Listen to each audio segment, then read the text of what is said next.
ঠিক তেমনই একটা কমেন্টস আমার কোনো এক আপু অর্থাৎ কোনো এক শুভাকাঙ্ক্ষী করেছেন। জনি ছোট করার জন্য বলছি, প্লিজ আপু ওষুধটা দিন। ধন্যবাদ আপু সুন্দর একটা কমেন্টস করার জন্য।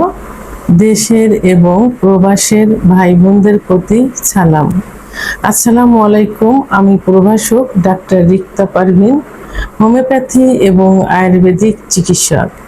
চেম্বার সেবা হোমিও কমপ্লেক্স অ্যান্ড সেবা ডিজিটাল ল্যাব, উপজেলা মডেল মসজিদের পূর্ব পাশে, শিমুলিয়া, মাগুরা।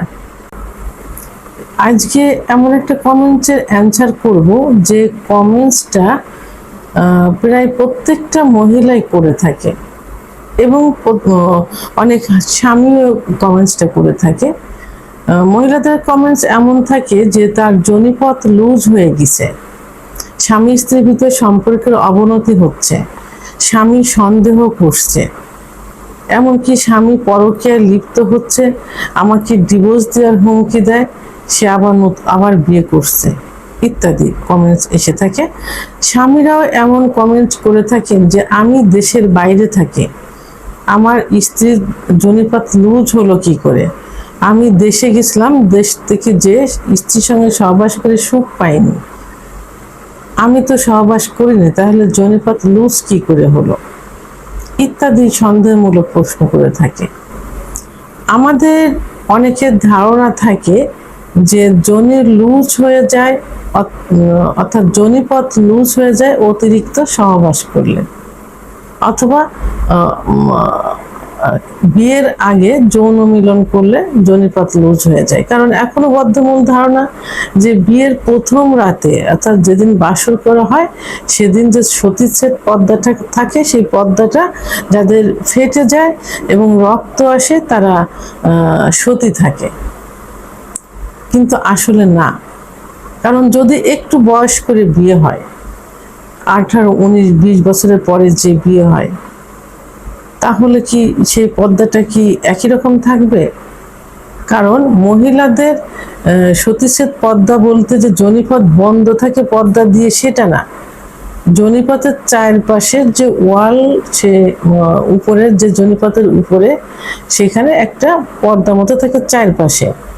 সেটা দেখা যায় যে যেসব মেয়েদের অল্প বয়সে বিয়ে হয় অর্থাৎ মাসিক যৌবন শুরু হওয়ার পরে 15-16 বছর বয়সের মধ্যে বিয়ে হয়, তাদের ওইটা একটু টাইট থাকে।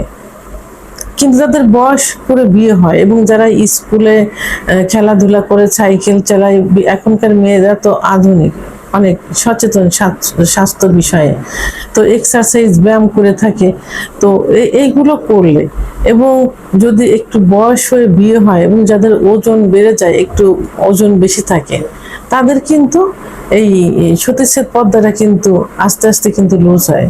সতীচ্ছেদ পর্দা যদি মুখ ঢাকা থাকতো, যোনিপথের মুখ ঢাকা থাকতো, তাহলে মাসিক কিভাবে হতো? সেহেতু এই ভুল ধারণা যে পর্দা দিয়ে আটানো থাকে না, যোনিপথের উপরে একটা পর্দা মতো থাকে, সেটা বয়স বাড়ার সঙ্গে সঙ্গে সেটা লুজ হতে থাকে। আবার অনেক মেয়েদের দেখা যায় যে অতিরিক্ত সেক্স থাকে, তো ওই সহবাসের প্রথম রাত্রে যখন স্বামী আননোন একটা পুরুষ কাছে আসে, ফোর পেলে করে, আদর করে, ভালোবাসে, তখন অর্গাজম হয়, কামরাজ বের হয়, জায়গাটা পিছিল হয়, বড় হয়, সহবাস ঠিক মতো করা যায়। তো সেক্ষেত্রে সতীচ্ছেদ পর্দার কথা তো এখানে আসে না। তো এখন যোনিপথ লুজ যেটা বলছে, যোনিপথ লুজ কিন্তু বিভিন্ন কারণে হয়ে থাকে, সেটা মানে প্রাকৃতিক ক্ষুধা প্রদত্ত। এটা যে সহবাস করলেই যে যোনিপথ লুজ হবে এমন না। সহবাস তো একটা বিষয় আছে, কিন্তু একবার যদি সহবাস করা যায়, পরে আপনি যদি 1 বছরও বাইরে থাকেন, তারপরে তো সহবাস করছেন, তাতে কিচ্ছু হবে না। কিন্তু যদি একদম টোটালি, অনেক মেয়েরা কিন্তু আবার দেখা যায় যে হস্তমৈথুন করে থাকে অতিরিক্ত, তো অনেক মেয়েদের সাদা লিউকোরিয়া যেতে থাকে নিয়মিত, ওই জায়গাটা ভিজা থাকে সব সময়, তো তাদের তো একটু লুজ হবে। আর যারা টোটালি কিছুই করে না, দীর্ঘদিন স্বামী সহবাস থেকে দূরে থাকে, তাদের তো একটু টাইট থাকে, কিন্তু অতটাও না।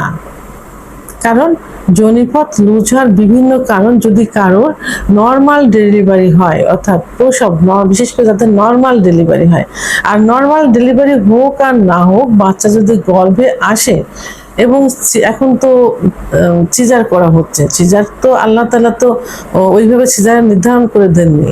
আল্লাহ তাআলা তো নর্মাল ডেলিভারির উদ্দেশ্য হওয়ার জন্য পথটা তৈরি করে দিয়েছেন। তো যখন গর্ভে পেটে বাচ্চা আসে, তখন জায়গাটাও কিন্তু সেইভাবে আস্তে আস্তে বড় হতে থাকে। তাহলে নর্মাল হোক আর সিজার হোক, বাচ্চা হওয়ার পরে কিন্তু জায়গাটা লুজ হয়ে যায়। আবার বার্ধক্যজনিত কারণে হয়, বিশেষ করে যাদের বয়স একটু বাড়তে থাকে, তাদের তো সবকিছু আস্তে আস্তে লুজ হতে থাকে, সেক্ষেত্রে হয়ে থাকে।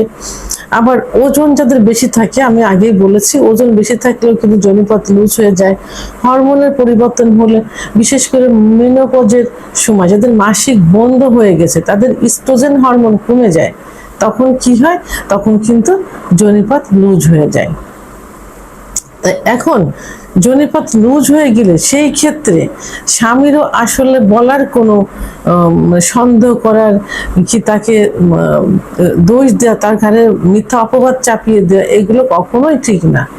আর বোনদের উদ্দেশ্যে বলছি যে যোনিপথ প্রাকৃতিকভাবেই এটা তৈরি, এবং প্রাকৃতিকভাবেই এটা লুজ হবে।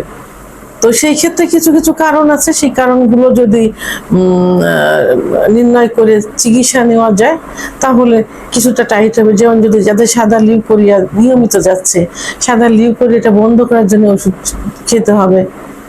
এবং যাদের ইস্ট্রোজেন হরমোন কমে যাওয়ার জন্য এটা হচ্ছে, তাদের সেইভাবে ইস্ট্রোজেন হরমোন বাড়ানোর চিকিৎসা নিতে হবে। বিশেষ করে কেগেল এক্সারসাইজ করতে হবে। কেগেল এক্সারসাইজ আপনার ইউটিউব চ্যানেল সার্চ দিলেই দেখা যাবে যে কেগেল এক্সারসাইজ কিভাবে করতে হয়, সেভাবে একটু কেগেল এক্সারসাইজ করবেন।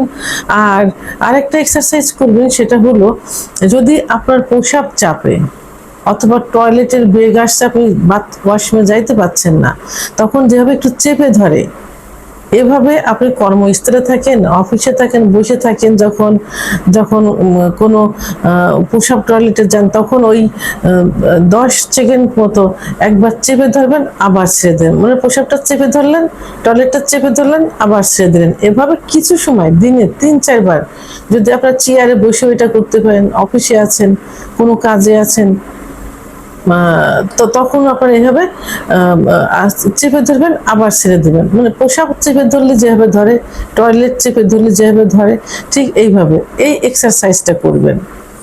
আর এখন অনেকে দেখা যায় যে সার্জারি করে থাকে, তো সেটা তো ভিন্ন একটা পথ।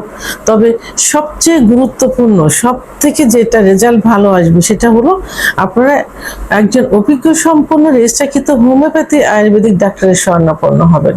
কারণ কিছু হোমিওপ্যাথি, কিছু আয়ুর্বেদিক মেডিসিন আছে, যে মেডিসিনগুলো খাইলে এবং ব্যবহার করলে অনেকটাই কিন্তু ওটা সংকুচিত হয়ে যাবে, অর্থাৎ টাইট হয়ে যাবে। এই জন্য আপনারা অভিজ্ঞ সম্পন্ন একজন ডাক্তারের শরণাপন্ন হতে পারেন। সেক্ষেত্রে যদি আমার চিকিৎসার প্রয়োজন হয়ে থাকে, ভিডিওর স্ক্রিনে লাস্টে 58 নাম্বার আমার হোয়াটসঅ্যাপ নাম্বার, আমার সঙ্গে যোগাযোগ করতে পারেন। ইনশাআল্লাহ ভালো একটা চিকিৎসা দেওয়ার চেষ্টা করব। ভিডিওটি সম্পর্কে যদি কোনো মতামত থেকে থাকে, অবশ্যই কমেন্টের মাধ্যমে জানাবেন। আর ভিডিওটি ভালো লাগলে লাইক, কমেন্ট, সাবস্ক্রাইব করে আমার সঙ্গে থাকুন। আল্লাহ হাফেজ।